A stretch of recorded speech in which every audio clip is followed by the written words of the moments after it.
இன்னைக்கு நம்ம பார்க்க போகிற டாபிக் 10th ஃபிசிக்ஸில் யூனிட் 2ல செகண்ட் ப்ராப்ளம். இந்த beam of light passing through a diverging lens of focal length of 0.3 meter appear at the B focus at distance 0.2 meter behind the lens.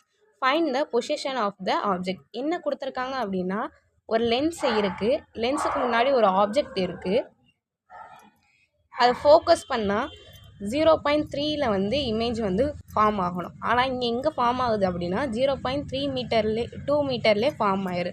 அப்போ ஆப்ஜெக்டோட distance என்னன்னு கேட்டிருக்காங்க. அப்போ என்ன எழுதலாம் அப்படின்னா, ஃபோக்கல் லென்த் அப்படின்னு என்ன எழுதுனா 0.3 மீட்டர்.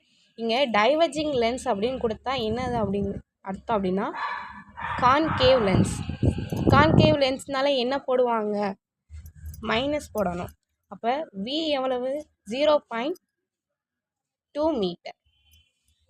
இதோட ஃபார்முலா என்னது, 1/f equal to 1/v minus 1/u.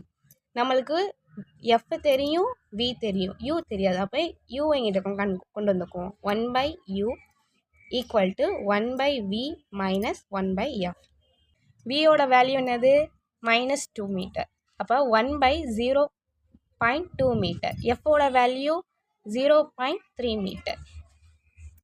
இப்போ என்ன செய்யலாம், இது ரெண்டுக்கும் என்னது எல்சிஎம் எடுக்கலாமா, 2க்கும் 3க்கும் எல்சிஎம் எடுத்தால் என்ன வரும், 6 வரும். இப்போ கீழே 6 வருதுன்னா மேலேயும் என்ன செய்யணும், அதே நம்பரால் மல்டிபிள் பண்ணணும். 2வை 3ஆல் மல்டிபிள் பண்ண போகிறோம், 3யை 2ஆல் மல்டிபிள் பண்ண போகிறோம். இப்போ கிராஸ் மல்டிபிள் பண்ணால் என்ன வரும், 0.3 இன்ட்டு 2 அப்படின்னா என்ன வரும், 0.6 ப்ளஸ் 0.2 இன்ட்டு 2 அப்படின்னா என்ன வேல்யூ வரும், 0.4. அப்போ வேல்யூ என்ன வரும், 10/6 மைனஸ்.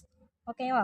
அப்போ யூஸ் ஈக்குவல் டு என்ன வரும், 1/v use equal to minus 10/6ன்னு வரும். அப்போ யூ மட்டும்தான் நமக்கு வேணும். அப்போ இது என்னது ரெசிப்ரோக்கலாக மாற்றலாமா, அப்போ 6/10. இப்போ இங்கே மைனஸ் இருக்கிறது என்னது அப்படியே வரும். அப்போ இது வேல்யூ என்ன வரும், டிவைட் பண்ணோம்னா 0.6 metre. Use equal to 0.6 metre.